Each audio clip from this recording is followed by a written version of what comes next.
és santo, Pai. Tu és santo. Santo, santo, santo é o Senhor. Entronizado seja o teu nome, Deus Todo-Poderoso, digno de toda honra, de toda exaltação. A tua igreja se reúne para adorar o teu santo nome. A nossa voz proclama: santo, santo, santo é o Senhor. O retandalabarachuri cantalas, aleluia. Santo, santo, santo é o Senhor. Santo, santo, santo é o Senhor. Santo, santo, santo é o Senhor. Oh, Pai, neste solo, Pai, clamamos: santo, santo, santo é o teu nome, digno de toda honra, de toda exaltação. Nome sobre todo nome, autoridade e poder está sobre ti, porque o teu amor transcende, Pai, a graça, Pai, na pessoa do seu Filho, o favor a nós, Pai, pecadores. Oh, santo é o teu nome, Deus Todo-Poderoso, todo tempo. Ore, canta, lavaras. Bendito é o teu nome, entronizado seja o teu nome. Paz seja convosco, amada igreja. Amém. É uma honra estar com vocês mais uma vez neste culto de domingo na nossa igreja. Igreja Encontro com Deus. E encontrar a Deus faz todo sentido, porque nessa noite podemos ter uma revelação a respeito do Deus Todo-Poderoso através do seu Filho Jesus Cristo. Que amor é esse? Que amor extraordinário é esse? Que se entregou na cruz do Calvário, entregou a sua vida por todos nós. E através deste sangue que foi vertido na cruz, nós temos a plena condição de vencer a morte, o pecado, o domínio das trevas. Através do sacrifício do Filho de Deus, que se fez homem e se entregou na cruz do Calvário, para que no seu sangue tivemos autoridade de estar aqui clamando, adorando ao Senhor Deus Todo-Poderoso. Amada igreja, eu peço para que vocês peguem a palavra de Deus.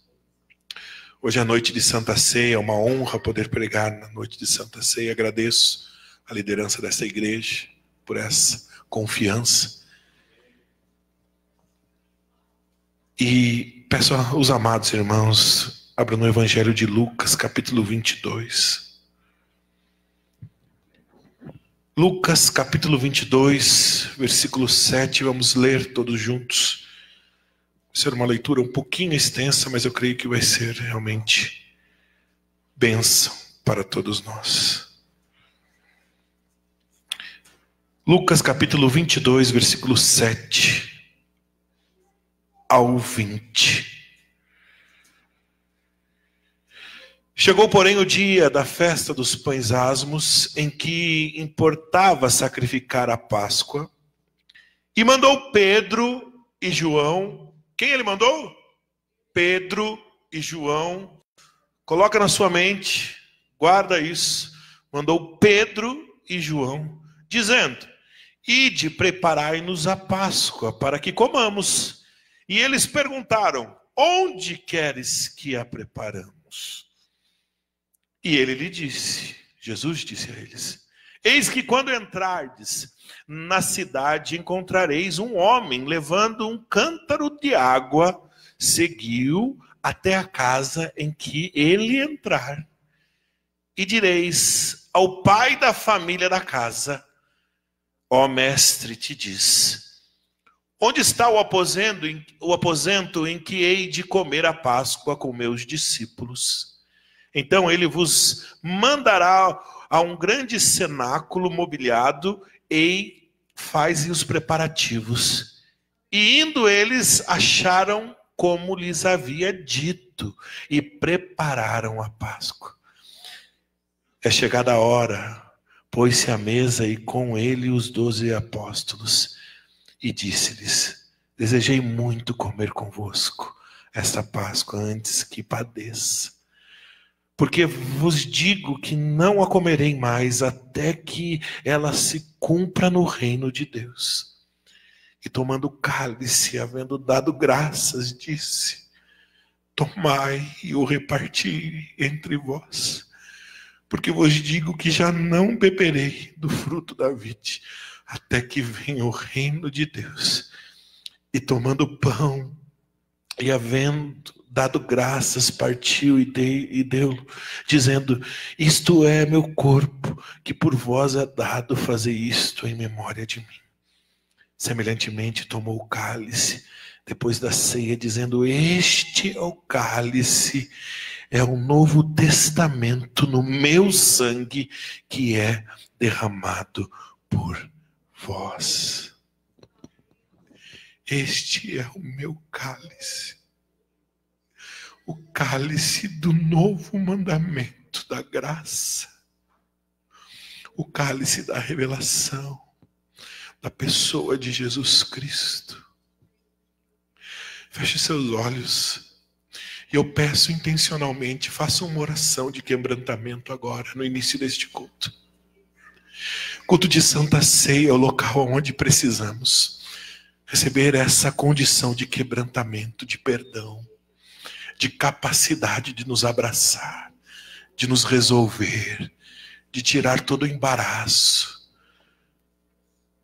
É a noite onde a verdade predomina nos filhos da luz. Porque é a noite onde fazemos memória de tal sacrifício. Oremos neste momento, como igreja, sobre esta condição. Senhor Jesus, eu estou aqui, ó Pai, nesse altar. O Senhor me deu esta condição, ó Pai, de estar aqui, ó Deus, pregando a Tua palavra. Mas eu oro junto com os meus irmãos, Pai, para que haja sentido, Pai, através do Teu sacrifício, Pai. Para que haja sentido, Pai, através da Tua plena graça disponível nessa noite. Pai, em nome de Jesus, Pai, a nossa oração no início, Pai, desta mensagem, Pai, o meio deste culto, Pai, é para que o Seu Santo Espírito, Pai, tenha condição, ó Pai, de nos tocar, ó Pai. Ó Pai, de nos transformar, ó Deus, de nos alinhar, ó Pai, segundo a Tua vontade. Pai, somos uma igreja, Pai, aonde, Pai, clamamos, Pai, por unidade, Deus, por cura, Pai, pelo chamado de servir, Pai, que está tão intimamente ligado, Pai, às raízes, os pilares dessa igreja, Pai. Por isso, em nome de Jesus, Pai, nessa noite de Santa Ceia, nós oramos, Pai, e clamamos. Em nome de Jesus, Pai, abre os corações, as mentes, Pai. Ó Pai, em nome de Jesus, derrama, Pai, sobre cada um a condição, ó Pai, de entender, compreender, se aprofundar, ó Pai, ruminar, ó Deus, a Tua palavra, Deus, para que ela seja chama viva, Pai, no coração de cada um aqui, ó Pai, na mente, ó Deus. Em nome de Jesus nós oramos, Pai, Pai, para que todo impedimento, Pai, toda tristeza, mágoa, angústia, Pai, toda incapacidade de ouvir, ó Pai, em nome de Jesus seja quebrada agora, para que possamos, Pai, em nome de Jesus, Pai, compreender, ó Pai, que essa palavra seja relevante, Pai, rema em nossas vidas, Pai. É isso que eu te peço, crendo na autoridade, Pai, do Teu sacrifício, do sangue derramado e pela condição do Seu Santo Espírito disponível aqui nesta igreja. É no nome de Jesus que oramos e te agradecemos. Amém? Pode se assentar então em nome de Jesus, que honra novamente estar aqui pregando na Santa Ceia. Nós vemos aqui praticamente um capítulo no Evangelho de Lucas, bem extenso, E precisamos agora também nos aprofundar e compreender numa dimensão que vai nos confrontar. E é uma palavra difícil falar isso num culto de domingo, né? Principalmente no culto de Santa Ceia, porque quando vamos no culto de Santa Ceia, queremos estar sobre a atmosfera, né? Da graça, da misericórdia, do perdão, da capacidade daquilo que Jesus Cristo já conquistou por nós. Nós queremos receber esse benefício do Calvário, aonde fala, está perdoado. E isso é muito bom. Está perdoado. O perdão é relevante porque ele nos dá a condição de continuarmos, tira o peso, tira as amarras. Nós clamamos por perdão. Mas, talvez a principal palavra que vem no culto de Santa Ceia seja o confronto. Porque a mensagem da cruz é uma mensagem que nos confronta absurdamente, porque aquele que não tinha pecado, aquele que realmente, o Filho de Deus, ele escolheu pagar o preço por todos nós, e essa mensagem é uma mensagem que nos confronta. Nos confronta para uma condição de alinhamento de tal sacrifício. Não é banal, não é uma historinha, não é só um momento que a gente toma um cálice e come um pão. Existe uma profundidade muito grande sobre isso. E o confronto fala a respeito disso, mas estamos vivendo tempos obscuros, onde o confronto ele tem que ser colocado para debaixo do tapete, não deve ser dito, não deve ser falado, porque isso incomoda as pessoas. Mas quando a gente traz na nossa relação, seja uma mãe para com filho, um pai para com filho, nós precisamos criar e educar as nossas crianças. E como é difícil educar em amor, corrigir, dizer não, confrontar o filho. O Bento vai fazer 3 anos. E a palavra de Deus fala que nós somos geração que nascemos realmente no pecado. O pecado, ele domina a mente, gerações. E como é difícil, amados, ter entendimento, ter revelação. Porque a gente acaba achando muitas coisas normais e diminui o sarrafo em relação à nossa ação. Porque se o sacrifício é eficaz, a condição do sacrifício, ela tem que ser atuante na nossa vida. Vencemos o pecado através do sacrifício de Jesus, amém? O sangue que foi vertido na cruz tirou todo o domínio do pecado sobre nossas vidas. Não existe mais grilhão de ferro segurando as nossas mãos, os nossos pés, sobre o domínio do pecado. Vencemos na cruz. E como é difícil quando a gente se depara na situação. Vou trazer algo aqui, uma ilustração, e vou expor aqui a minha vida, e eu vou dizer para vocês, altar é nível de exposição. Tenho aprendido realmente aqui nessa igreja, na condição dos pastores que se propõem a estar aqui, pregando para todos nós, sendo instrumento de Deus. Eles não têm nenhuma vergonha, absolutamente nada na condição de poder se expor, de dizer, esse é um verdadeiro exemplo. O exemplo da exposição fala, eu peco, preciso do sacrifício de Jesus revelado em minha vida, preciso desse sangue.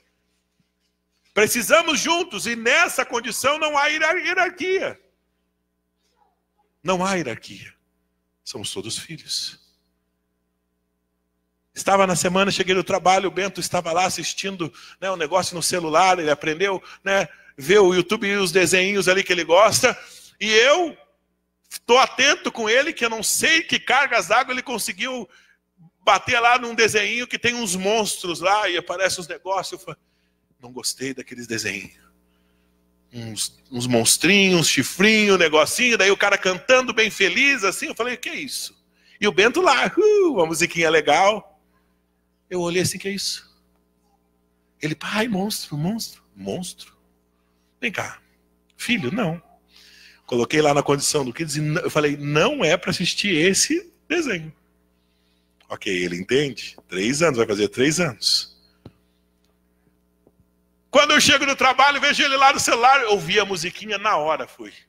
E ele rapidamente, 3 anos. 2 anos, vai fazer 3 anos.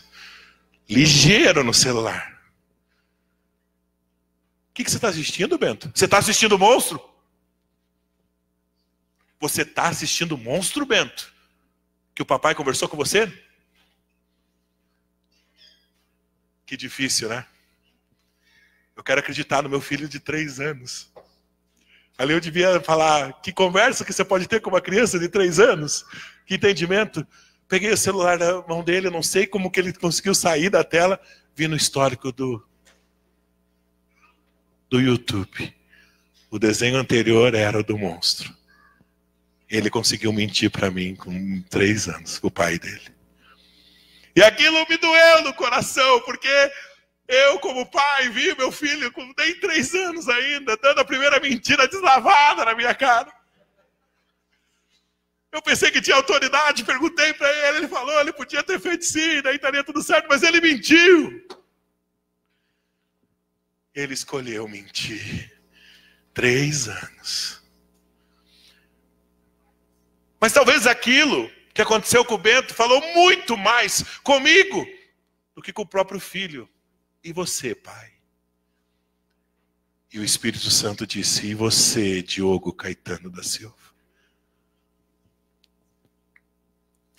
E essa foi a construção dessa mensagem de hoje, na condição de entender o sacrifício de Jesus Cristo, compreender o sacrifício de Jesus Cristo, conseguir participar da ceia e assumir a dimensão da graça, como foi pregado no domingo passado, maravilhosamente, com entendimento, se tornou rema na minha vida, cada versículo daquele que o pastor Patrick pôde estar sendo usado como instrumento aqui.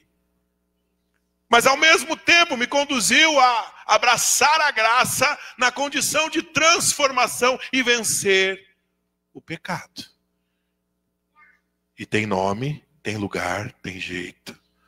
Não adianta a gente fantasiar que é normal, não é. Não adianta a gente dizer que é o momento, não. Porque eu não aceito que mais gerações venham a sofrer sobre os pecados dos pais.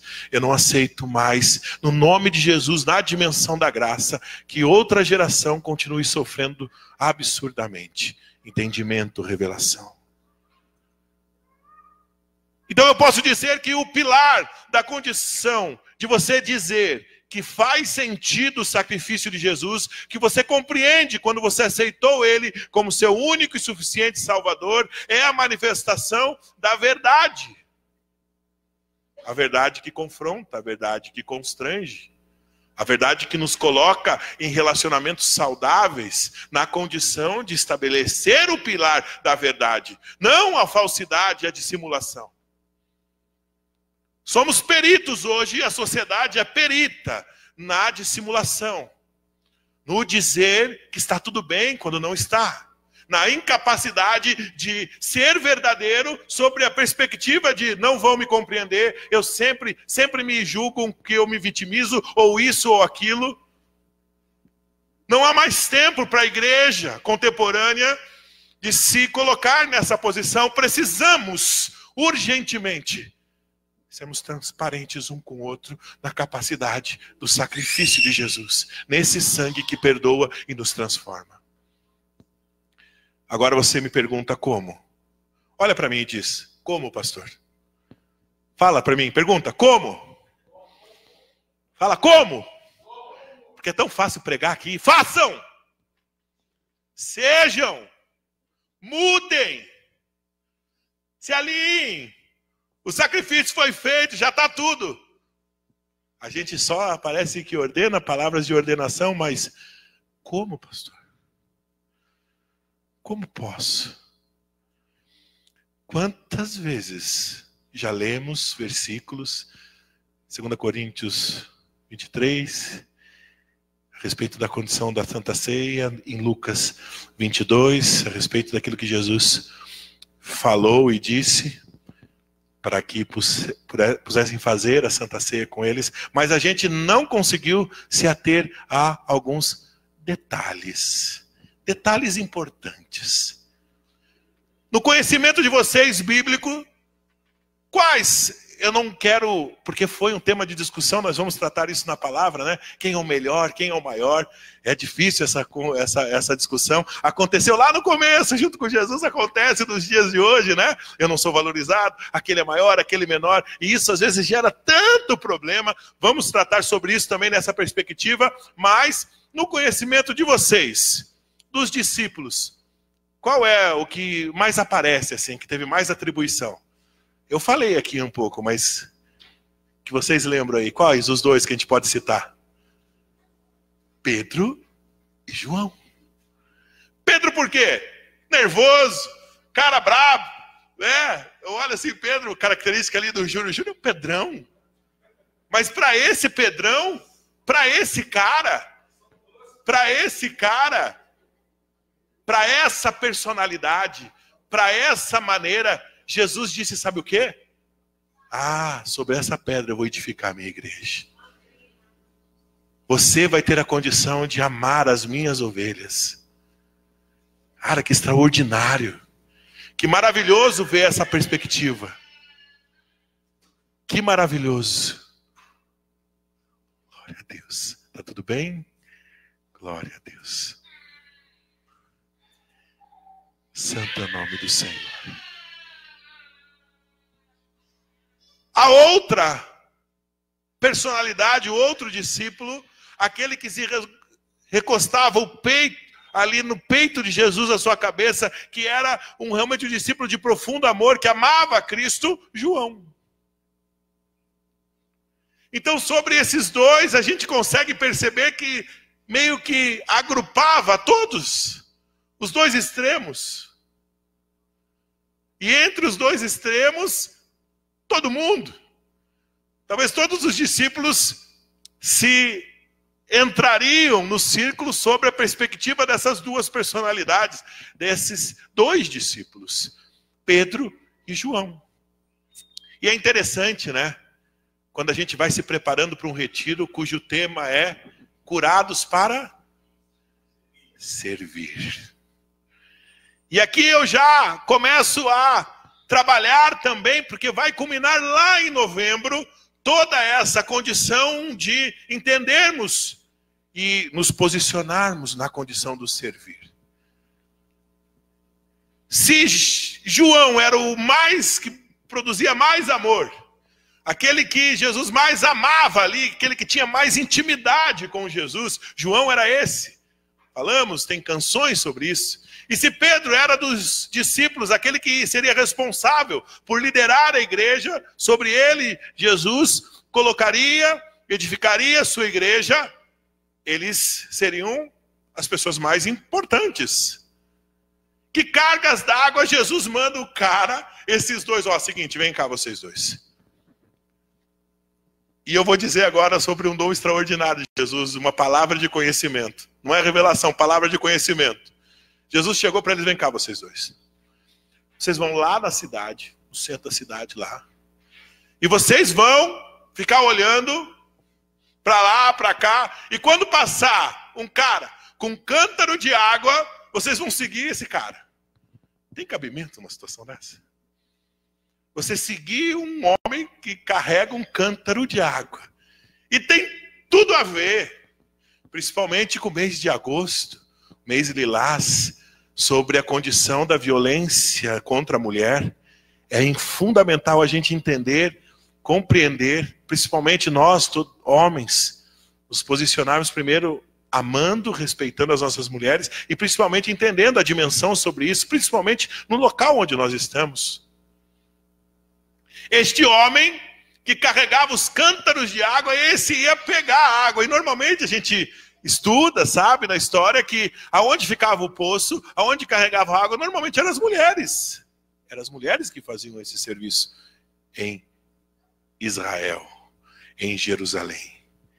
E lá estava o homem que andava entre as mulheres e carregava o cântaro de água. E este homem estava levando esta água à casa. E Jesus mandou Pedro e João ficarem atentos, olhando quem carregava o cântaro de água. Eu estou tentando responder aqui como você vai conseguir chegar numa dimensão plena em estabelecer verdade para vencer o pecado, amém? Como posso vencer o pecado? E quando a gente fala sobre isso, falo com cada um e desafio cada um e confronto cada um. Qual tem sido o pecado que tem destruído a sua alma por anos? Qual tem sido o pecado costumaz que tem sido de profunda vergonha para você, para o teu casamento, para a condição de criar os seus filhos? Chega um momento onde Deus tem uma palavra muito direta para todos os filhos. A condição que o sacrifício do filho dele nos trouxe a plena condição de vencer o embaraço do pecado. E eu estou aqui explicando uma maneira muito eficaz, porque não teria sentido os discípulos. Não teria sentido os discípulos participarem da ceia, comerem do pão, participarem do sangue, se aquilo, nas duas principais pessoas que iam ficar lá, que iam edificar a igreja, que iam continuar o evangelho, não tivessem esse confronto, para que fosse uma revelação de verdade. Eu fico imaginando João e Pedro olhando um para o outro e falou, mas Jesus está louco. É o final, ele está doido. Porque como que a gente vai... O que eu vou falar para o cara? Eu vou encontrar uma pessoa que está andando com um cântaro de água e vou dizer, vamos seguir você. A gente vai seguir você. Preste atenção.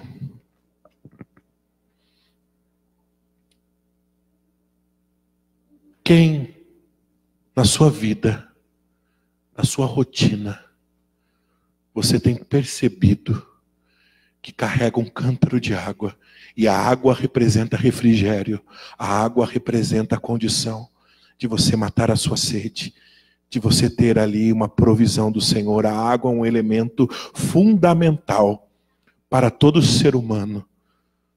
Precisamos nos hidratar, precisamos receber dessa água. A água é o elemento fundamental. Eu penso, quantas vezes a gente está tão triste.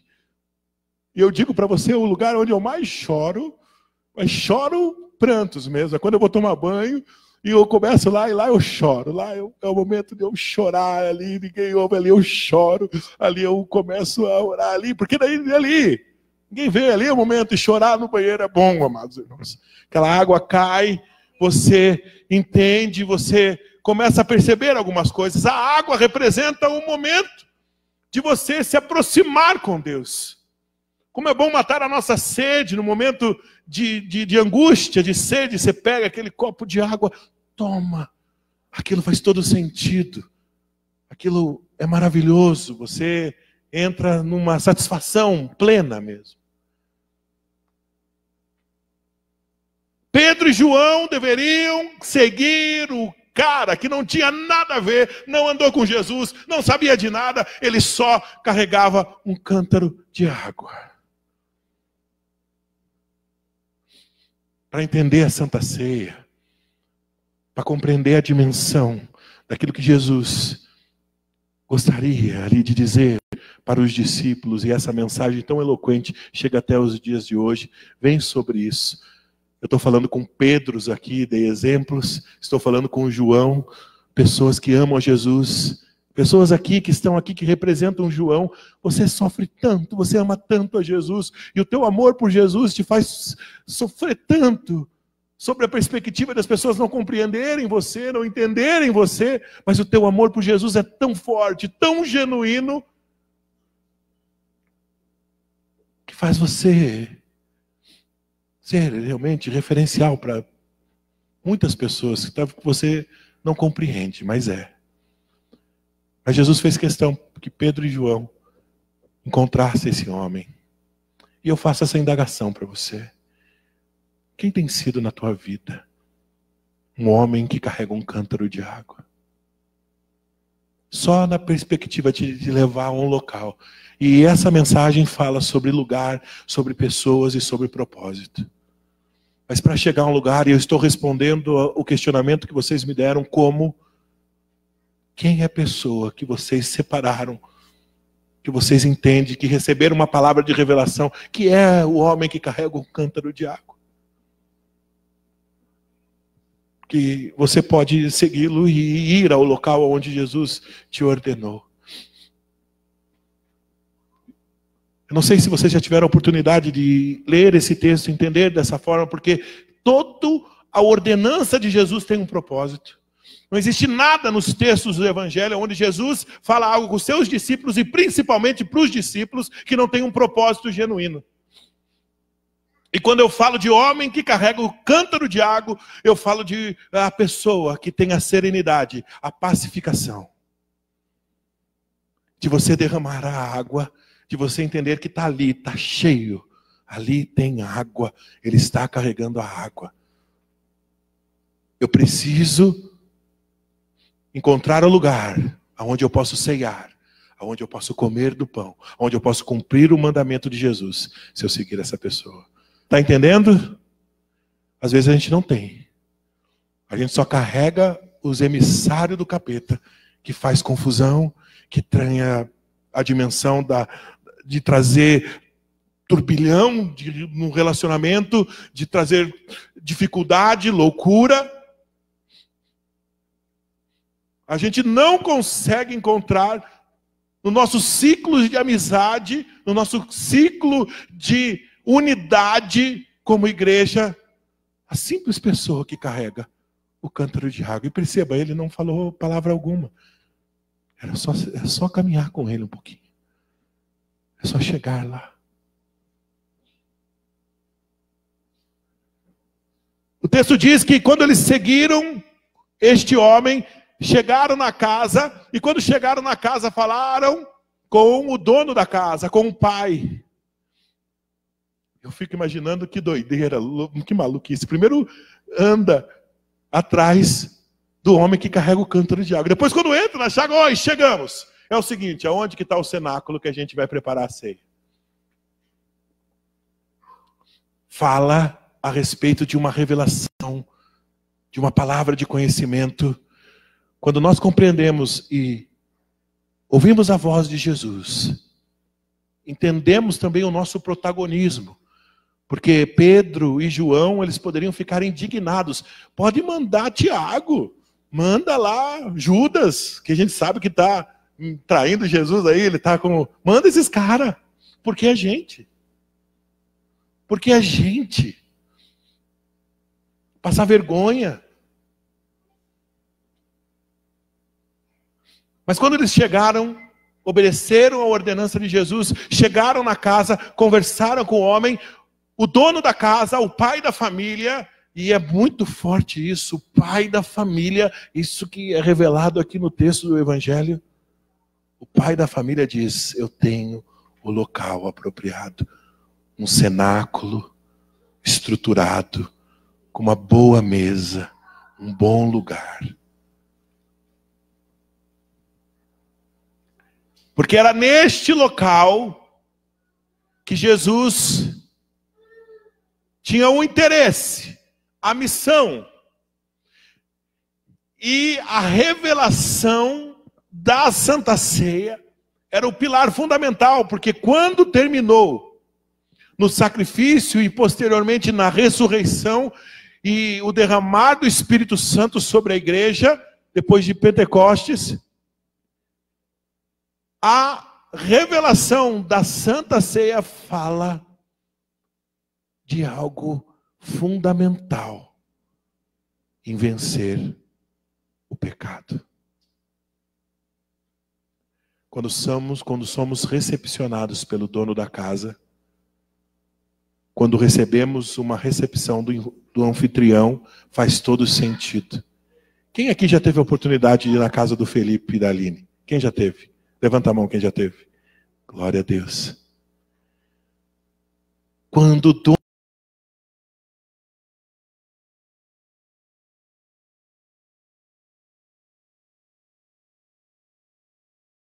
realmente a autoridade, faz todo o sentido.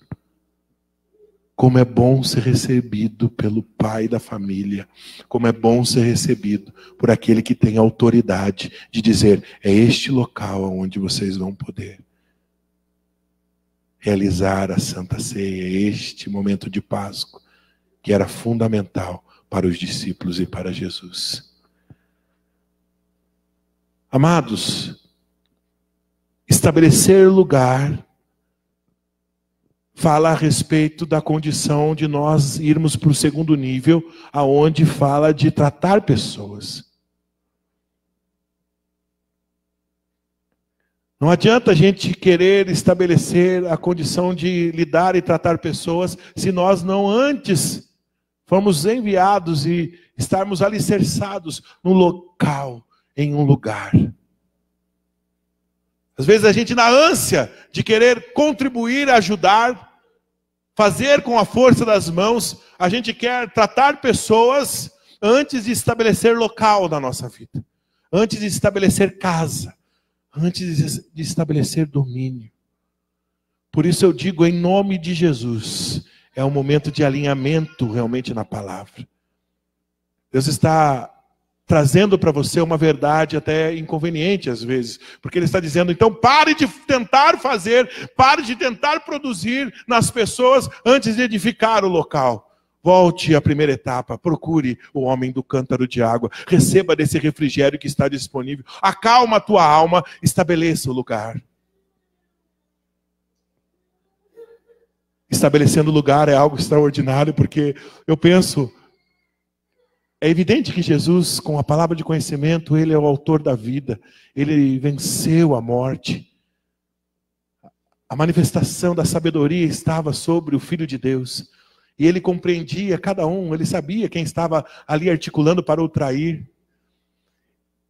E saber que você está sendo uma pessoa que está no seu convívio, que recebeu tudo, está articulando para te trair, fala a respeito também do local onde nós estamos. Eu estava ouvindo um testemunho do pastor Patrick dizendo: nós fomos roubados por pessoas que hoje os filhos estão sendo atendidos neste lugar. Os filhos estão sendo abençoados, mesmo os pais sendo ladrões. E algo sublime sobre a condição da graça, porque se continua, não para, mesmo sobre a condição de algo: está errado, eu estou vendo, mas não tem problema, não vai parar. Não, mas é um discípulo que está fazendo isso. Não. O propósito, o evangelho, ele não vai parar. Mas o que acontece aqui lendo no versículo 24, e é um versículo chave, se você ler lá comigo, quando eles estavam na ceia, Jesus falou tudo isso sobre o cálice, sobre o pão, e no momento que Ele queria estar com ele, no momento que Ele queria dizer aqui: eu estou concluindo essa grande obra. Vocês estão captando, discípulos? Vocês estão entendendo? No versículo 24, eles começam a discutir quem é o maior, quem vai ser o maior. Eu fico pensando, que situação difícil. Eu não posso dizer que Jesus ali se sentiu frustrado, porque aquele era uma condição já vista, percebida por Jesus, mas era fundamental que isso acontecesse para tratar pessoas. Se estabelece lugar, trata pessoas.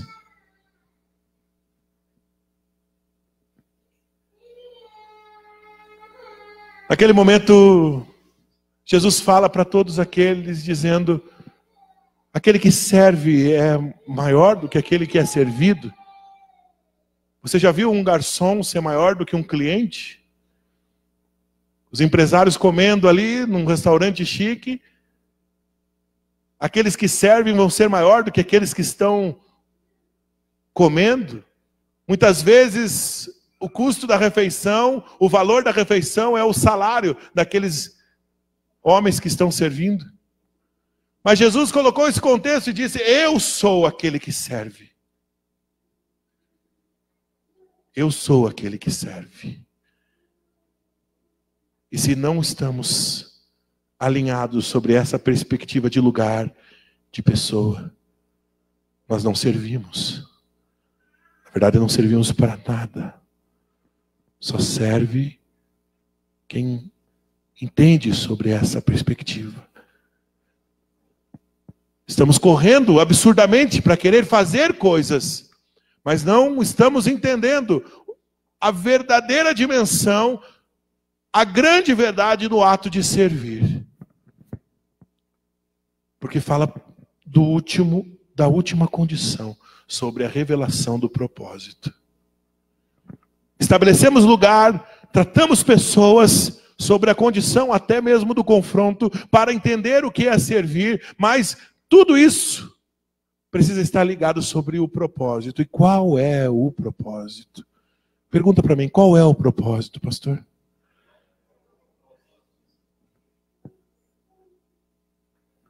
Tão difícil estabelecer propósito, né? São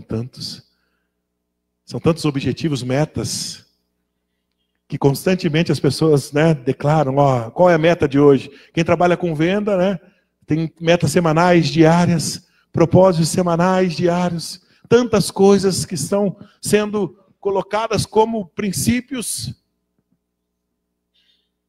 Mas Jesus aqui, realmente, ele vem para dizer para aquele que serve, para aquele que estabelece lugar, qual é o propósito. E o propósito, meus amados, é compreender de uma forma definitiva que todos nós, como filhos de Deus, já vencemos o pecado. Já vencemos o pecado. Tem uma canção maravilhosa que diz: o pecado não mais terá domínio sobre vós. Sobre vós, considerai-vos mortos ao pecado e vivos para Deus. Estar vivo para Deus, e só tem sentido estar vivo para Deus se eu estou alicerçado sobre essa verdade, que eu venço o pecado.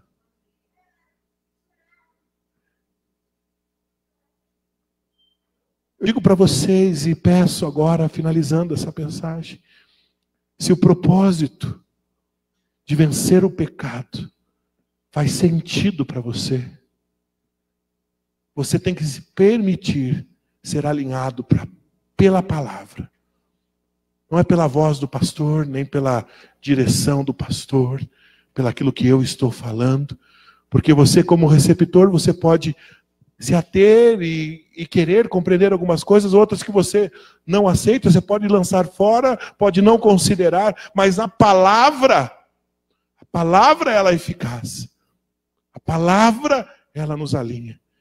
E sobre a condição de entender propósito, eu peço para que cada um aqui, se você deseja efetivamente estabelecer lugar na tua família, ter condição e autoridade de ser instrumento de Deus para servir e principalmente tratar vidas como eu preciso urgentemente, todos os dias, capacidade para educar o meu filho, a herança do Senhor que Deus me deu. E todos aqui, mães, pais, famílias, precisam, e vou além de ser um membro da igreja local, como instrumento de Deus também para lapidar, ajudar os meus amados irmãos em amor. Em amor.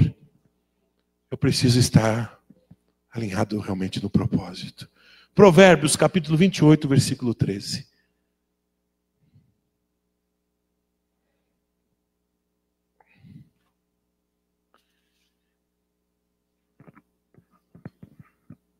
Provérbios capítulo 28, versículo 13. Não tem como querer compreender essa palavra, querer ruminar ela posteriormente, querer que o benefício do Calvário, desejar, seja eficaz na tua vida, vencer realmente o pecado, se você não estabelecer esse texto em Provérbios como pilar também da sua vida. Se possível, chega em casa, escreva em letras garrafais, coloca lá na porta da geladeira, no teu quarto, leia ele, e permita que esse versículo seja vida em sua vida. O que encobre as suas transgressões nunca prosperará, mas o que as confessa e deixa alcançará misericórdia, alcançará a graça. A graça, a condição daquilo que Jesus conquistou para todos nós, se baseia sobre esta verdade, que nós não podemos encobrir as nossas transgressões, encobrir os nossos pecados. Antes nós confessamos e deixamos. É difícil, como, pastor? Eu sei, eu já entrei na atmosfera do confessar, mas deixar está sendo muito difícil. Quem é o homem do cântaro de água? E quando eu falo homem do cântaro de água, pode ser a mulher do cântaro de água, não tem problema. Normalmente, a principal pessoa que carrega o cântaro de água e a pessoa que carrega o cântaro de água na minha vida é a Fabiana. Ela tem o cântaro de água que despeja no momento oportuno, e eu consigo em Deus, pelo Espírito, porque é muito difícil estabelecer num relacionamento que a tua esposa seja a sua melhor amiga. Como é difícil estabelecer o relacionamento sobre a plataforma da verdade. Encobrir o pecado. Nós precisamos confessar. E o deixar. E eu digo, você que não está conseguindo deixar, comece a orar com entendimento. Procure aonde você vai ser guiado pelo homem de cântaro de água até estabelecer o local de Santa Ceia. E é isso que nós vamos fazer agora, nesse momento.